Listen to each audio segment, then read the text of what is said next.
Assalamualaikum warahmatullahi wabarakatuh. Hai semua murid-murid, apa kabar?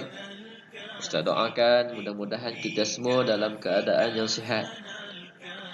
Baik, hari ini kita akan belajar pendidikan Islam tahun 3 dalam bidang akidah dalam tajuk Allah Al-Alim dan Allah Al-Hakim. Objektif pembelajaran kita hari ini ialah yang pertama, mengetahui pengertian Allah Al-Alim, dan yang kedua, mengetahui pengertian Allah Al-Hakim. Baiklah, kita tengok sama-sama gambar yang dipaparkan dan sama-sama kita renungkan. Inilah antara contoh-contoh kejadian yang Allah ciptakan supaya kita berfikir dan juga menandakan Allah ini bersifat ataupun nama Allah Al-Alim dan Al-Hakim. Apa makna Allah Al-Alim dan apa juga makna Allah Al-Hakim? Baiklah, kita teruskan.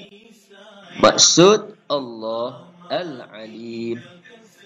Al-Alim bererti Maha mengetahui. Allah mengetahui sesuatu secara terperinci. Tiada sesuatu pun yang tersembunyi daripada pengetahuan Allah. Ini bermakna Allah mengetahui apa sahaja, sama ada perkara tersebut yang zahir, yang kita nampak jelas, ataupun yang tersembunyi, yang batin. Contoh awak tengok dalam gambar tersebut. Gambar di sebelah itu merupakan hati manusia. Dalam hati kita, manusia tak tahu. Tapi Allah tahu apa yang ada dalam hati kita. Allah tahu apa isi hati kita, apa yang hati kita bercakap. Ini maknanya Allah Maha mengetahui. Seterusnya, apa maksud Allah Al-Hakim? Allah Al-Hakim bererti Maha bijaksana. Allah Maha bijaksana mencipta dan mentadbir alam ini. Setiap ciptaan mempunyai hikmah, faedah dan tujuan. Begitulah Allah Maha bijaksana. Allah ciptakan alam ini, Allah ciptakan sesuatu kejadian, mesti ada hikmah, mesti ada faedah dan juga tujuan. Cuba kita perhatikan dalam gambar.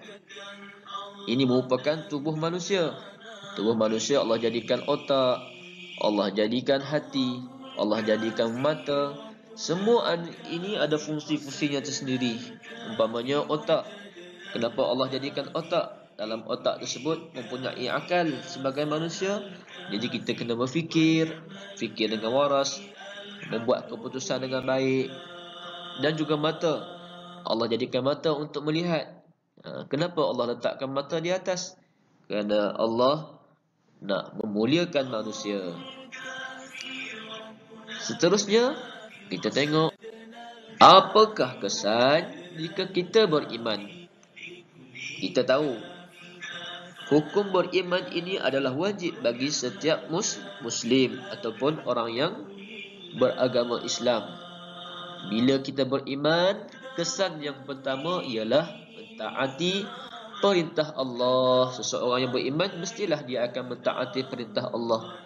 Dia akan buat apa yang Allah perintahkan dan dia akan tinggalkan apa yang Allah larang. Seterusnya yang kedua, berusaha menambah ilmu pengetahuan. Dia akan belajar. Seseorang itu akan belajar ilmu-ilmu yang bermanfaat supaya dia lebih kenal Allah Subhanahu Wa Taala. Sebagai contohnya, awak seorang murid, awak akan belajar bersungguh-sungguh untuk menambah ilmu pengetahuan dan jadi orang yang berguna dan juga orang yang berilmu. Seterusnya yang ketiga, mensyukuri nikmat Allah. Dia akan lebih bersyukur, dia akan lebih mensyukuri nikmat Allah bila dia beriman. Kerana apa yang Allah jadikan tersebut dia gunakan di jalan Allah Subhanahu Wa Taala dan dia tidak kufur ataupun dia tidak ingkar. Dia tidak gunakan, contohnya dia tidak gunakan tangan dia untuk mencuri dan sebagainya. Dan yang terakhir, redha dengan ketentuan Allah Subhanahu Wa Taala. Bila sebut redha, dia akan terima apa ketentuan Allah padanya.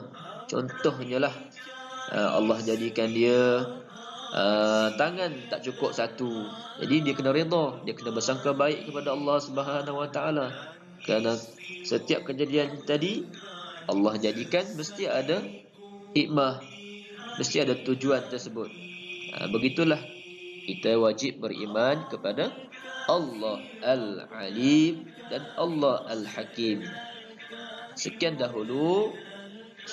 Mudah-mudahan kita akan berjumpa di lain hari. Wallahu a'lam. Assalamualaikum warahmatullahi wabarakatuh.